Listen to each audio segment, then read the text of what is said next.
merger, and the unity of its two territories. Vietnamese are people connected by geography, economics, and ties of kinship. On 9 August 1965, it was made official that Singapore separated from Malaysia. The uncertain fate and future of the country weighed particularly heavy on one man's shoulders, our late Mr. Lee Kuan Yew. With daunting challenges ahead, Mr. Lee Kuan Yew set his vision to build a country of the future and dedicated himself to it. And even from my sickbed, even if you are going to lower me into the grave and I feel that something is going wrong, I'll get up. With a stagnant economy and the livelihood of millions of people to account for, his only option was to soldier on with his team for Singapore's survival. Mr. Lee and his team of enterprising and passionate leaders, including Dr. Goh Keng Swee, Dr. Toh Chin Chai, and Mr. S. Rajaratnam, threw themselves into tackling the daunting challenges ahead. First, Singapore had to look for a national identity for her people. Dr. Toh Chin Chai and Mr. S. Rajaratnam chaired a committee that conceptualized the state flag, the anthem, and the state crest when Singapore attained self-governance in 1959.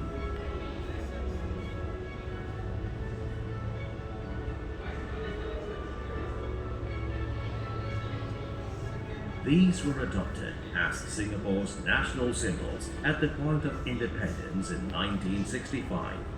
Along with this, the national pledge was drafted and finalized after Singapore's independence.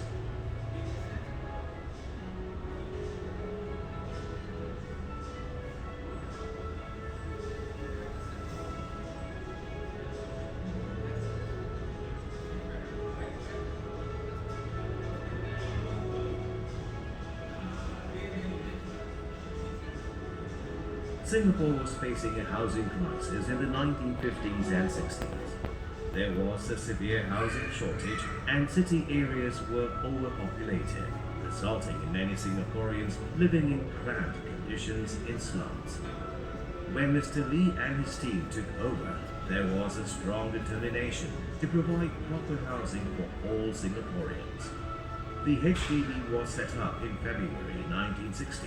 It steadily provided proper housing for Singaporeans. Before HDB took over, 8.8% of Singaporeans were living in public flats. By 1965, 23% of the total population were housed in HDB flats.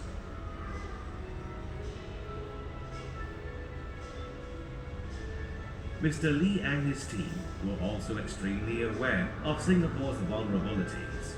Considering the size of Singapore, they knew it was necessary to gather as many friends in the world as they could. Should there be any threat against Singapore's security, reliable allies would be counted upon to help counter the threats. A month after Singapore's independence, on 20th September 1965, 41 nations had recognized Singapore's sovereignty at the United Nations, UN, and on the very next day, Singapore was officially admitted as its 117th member. Immediately after, a delegation led by Dr. Toh Chin Chai and Mr. S. Rajaratnam went to 15 Afro-Asian countries within 2 months to establish links with other governments as a newly independent country.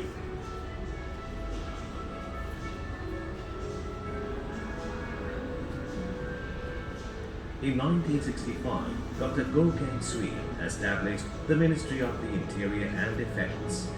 As the Minister for Defense, Dr. Goh quickly implemented his bold plans of compulsory conscription for Singaporean males in March 1967.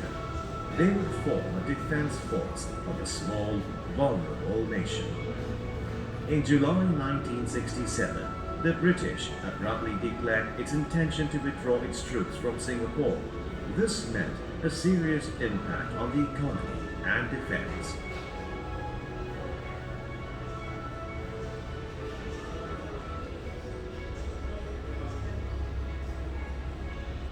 With a short deadline, Mr. Lee saw the need to bolster Singapore's own defense and mitigate the impact of the British withdrawal on Singapore's economy.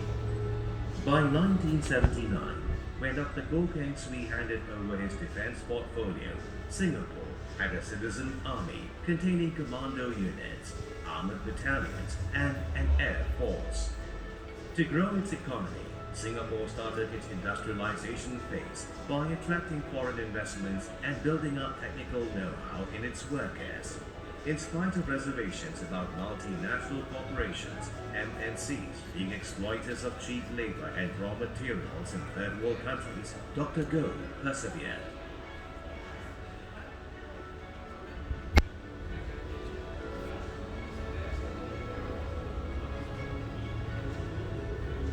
Dr. Goh Keng Swee also spearheaded an industrialization project in Jurong to help boost Singapore's economy. By 1965, more than 150 factories were operational. Many more jobs were created for Singaporeans.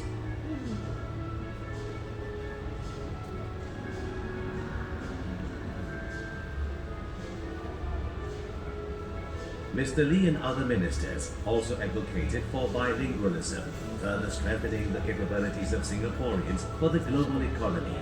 As a language of commerce, English was promoted as a language of instruction in schools.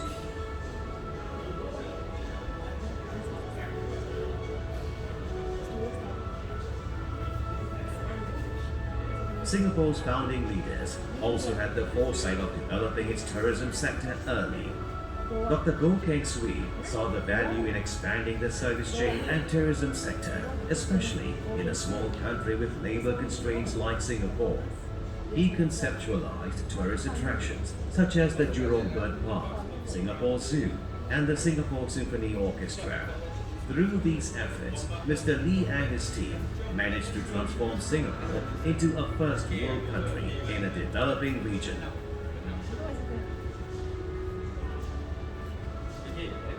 Singapore has transformed from a swampy wetland into a modern city.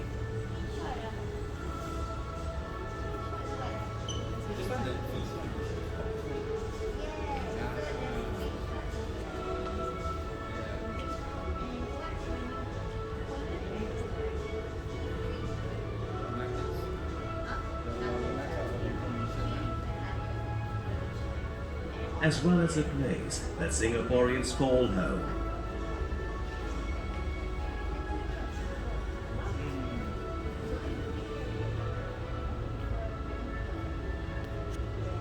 The transformation of Singapore was not by chance, but by the collective determination of our founding leaders and our pioneer generation.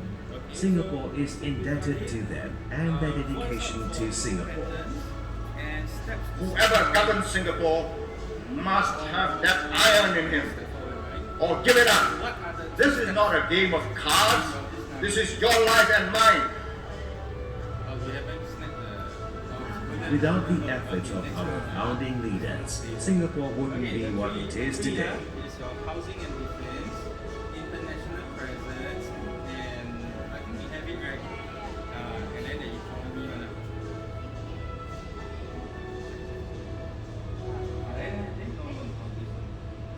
Housing and defense.